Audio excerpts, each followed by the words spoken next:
Assalamualaikum warahmatullahi wabarakatuh.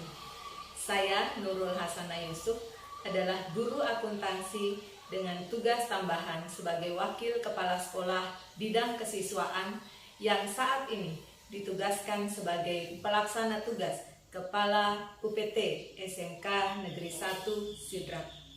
Selain itu, saat ini juga saya bertugas sebagai pengajar praktik pada program Guru Penggerak Angkatan ke-6 setelah sebelumnya telah menyelesaikan tugas sebagai pengajar praktik dan melakukan pendampingan pada program Guru Penggerak Angkatan ke-3. Terhitung sejak tahun 2022-2023 dimulai pada bulan Juli tahun 2022 yang lalu, sekolah kami mendaftarkan diri sebagai sekolah yang menyatakan kesediaan untuk menerapkan implementasi kurikulum merdeka dalam pelaksanaan proses pembelajaran. Pada awalnya kami memilih opsi mandiri berbagi dengan harapan kami akan menyusun kurikulum sendiri. Namun setelah mengisi survei berdasarkan kondisi sekolah, ternyata sekolah kami hanya direkomendasikan untuk menerapkan mandiri berubah. Artinya, masih banyak hal yang harus dibenahi dalam penerapan atau implementasi kurikulum merdeka di sekolah kami. Bersama dengan 57 orang tenaga pendidik dan 11 tenaga kependidikan, kami bertekad untuk menerapkan implementasi kurikulum merdeka di sekolah kami. Hingga kini, kami telah menyusun kurikulum operasional sekolah, meski masih perlu terus ditinjau untuk penyesuaian. Kami bertekad bahwa tidak ada hal yang tidak mungkin jika ada kemauan. Tidak ada hal yang sulit jika dikerjakan bersama. Sebagai orang yang saat ini diberikan kepercayaan untuk memimpin sekolah, saya berupaya menyusun strategi untuk penerapan implementasi kurikulum merdeka. Hal inilah yang saya anggap sebagai praktik baik atau best practice yang perlu saya share. Meskipun saya masih berstatus sebagai pelaksana tugas kepala sekolah, namun saya menganggap bahwa upaya-upaya yang saya lakukan dalam penerapan implementasi kurikulum merdeka di sekolah kami perlu saya share kepada rekan-rekan kepala sekolah yang sebelumnya belum menerapkan implementasi kurikulum merdeka. Jangan takut untuk berubah, karena dengan perubahan kita bisa menjadi lebih baik.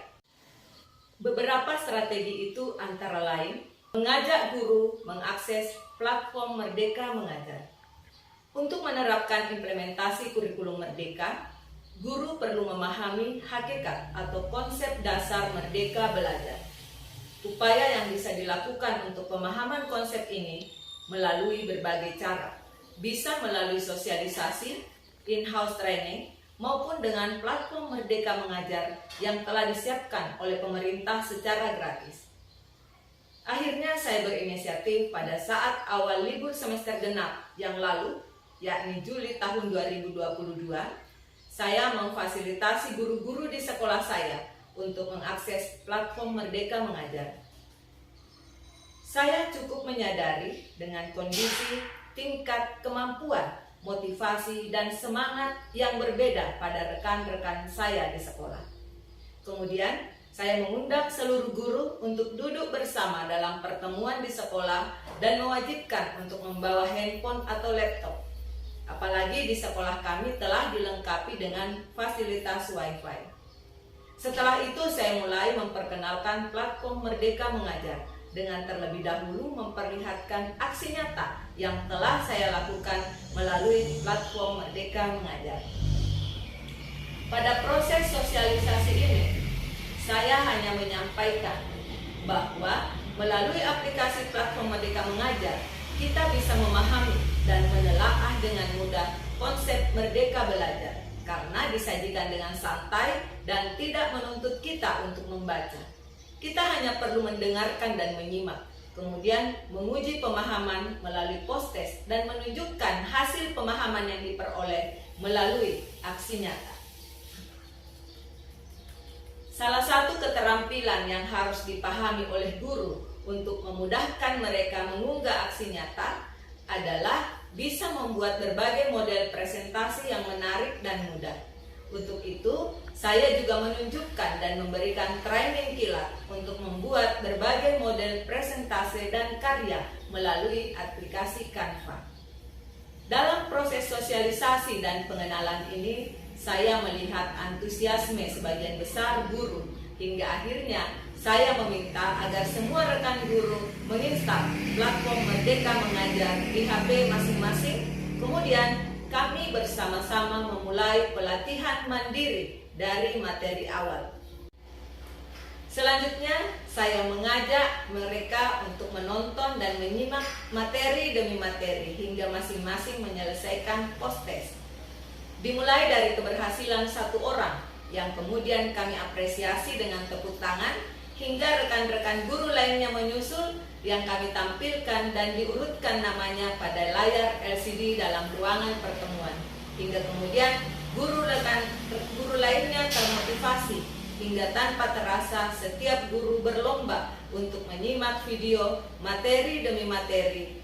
Dan pada hari pertama ini berhasil mencapai 80% guru telah menyelesaikan materi pertama dan mulai membuat aksi nyata. Dalam membuat aksi nyata ini, saya mewajibkan kepada rekan-rekan guru untuk mengirim hasilnya ke grup WA sekolah, sehingga bisa saling mensupport, mengomentari hasil aksi nyata masing-masing, sehingga secara tidak langsung menjadi ajang berbagi dan belajar. Langkah kedua yang saya lakukan adalah memotivasi guru untuk menerapkan roh merdeka mengajar dalam setiap pembelajaran, meski pada kelas 11 dan 12 belum menerapkan kurikulum merdeka. Saya memvideokan ketika saya menerapkannya di kelas, kemudian saya mengirimkan ke grup WA kelas maupun FB yang bisa diakses oleh rekan-rekan mengajar saya, sehingga mereka bisa melihat ekspresi dan perubahan siswa yang tidak seperti biasanya. Karena pada momen pembelajaran dengan menerapkan roh merdeka belajar, mereka akan lebih aktif dan ceria. Akhirnya, dari pemantauan saya, beberapa rekan guru telah mulai menerapkan meskipun belum semua. Terutama dalam penerapan P5 masih banyak hal-hal yang kurang dipahami. Hingga kami menyelenggarakan in-house training dengan pemateri yang kami undang dari BPNPV KPTK Sulawesi Selatan. Pada momen IHT ini, kami mewajibkan seluruh guru untuk ikut. Sehingga dalam pertemuan ini hal-hal yang kurang dipahami sebelumnya dapat dikomunikasikan dan dikonfirmasi sehingga menjadi semakin paham. Meskipun sekolah kami bukan sekolah penggerak atau SMK program keunggulan, tetapi kami bertekad bahwa lebih cepat memahami dan menerapkan adalah lebih baik. Hingga setelah in-house training selesai, kami pun mulai menyusun kurikulum operasional sekolah. Selain dari itu, pembiasaan-pembiasaan baik kepada siswa tetap diterapkan dalam budaya sekolah, sehingga proses implementasi kurikulum merdeka lebih intens.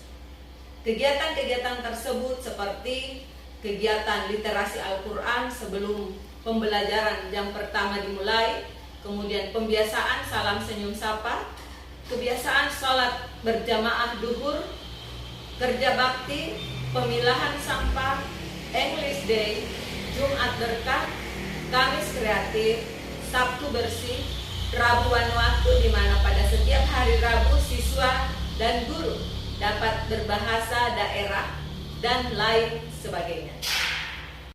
Demikian praktik baik yang bisa saya bagikan, dan masih banyak praktik-praktik lainnya yang telah kami terapkan di sekolah.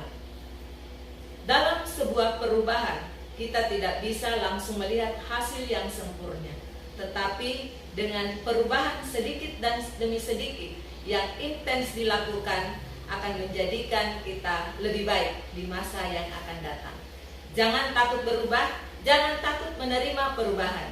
Terus bergerak untuk Indonesia yang lebih baik. Merdeka belajar.